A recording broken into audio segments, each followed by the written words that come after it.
Challenging এই budget বিএনপির দ্বারাই বাস্তবায়িত হবে বলে মন্তব্য করেছেন পররাষ্ট্র প্রতিমন্ত্রী শামা ওবায়দ। জাতীয় সংসদের দ্বিতীয় ও 2026-27 অর্থ বছরের বাজেট অধিবেশনে তিনি কথা বলেন। প্রতিমন্ত্রী জানান, বিরোধী দল গত বাধা সমালোচনা করছে, তাদের সমালোচনায় কোনো নতুনত্ব নেই। বাজেট অধিবেশনে সড়ক পরিবহন ও সেতু প্রতিমন্ত্রী হাবিবুর রশিদ হাবিব বলেন, সড়ক রেলপথ আধুনিকায়নে কাজ করছে সরকার। প্রত্যেকটি রেল স্টেশনে সৌর বিদ্যুতের আওতায় আনার কাজ চলছে।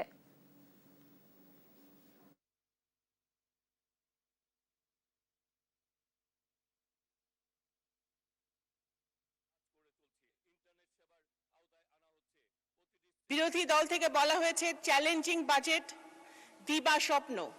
এটি একটি দিবা স্বপ্ন নয়, এটি একটি বাস্তব রিয়েলিস্টিক বাজেট, যে বাজেট বিএনপি সরকারের দ্বারাই বাস্তবায়িত হওয়া সম্ভব।